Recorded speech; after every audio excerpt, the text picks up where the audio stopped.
As fascination with Netflix's Squid Game grips the world, doctors have a word of advice for parents: don't let your kids watch. Squid Game, which debuted on Netflix in September, is a South Korean fictional drama following contestants, who are deeply in debt, as they play a series of children's games in an attempt to win money. But, if contestants lose, they're killed off, and the show doesn't shy away from the gore and violence.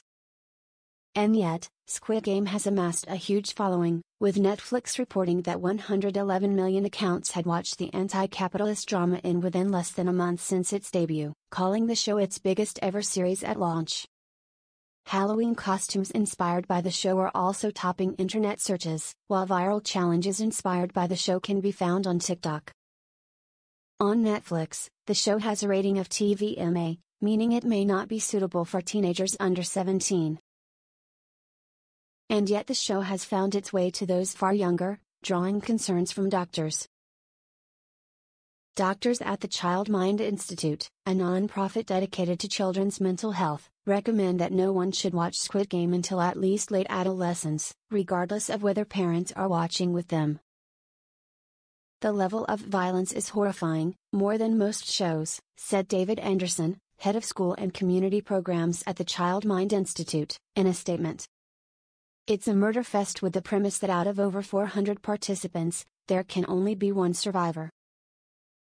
Common Sense Media, which rates shows and movies based on age appropriateness, called the violence in the show very intense. Characters are systematically tortured and killed for the sadistic pleasure of a game master. Adults have sex, and there are threats of sexual violence. Women are grabbed by the hair and beaten, the website notes. Themes concerning the highs one gets from gambling, winning, or conning money are main focus. In some cases, schools have taken action against the show and its games.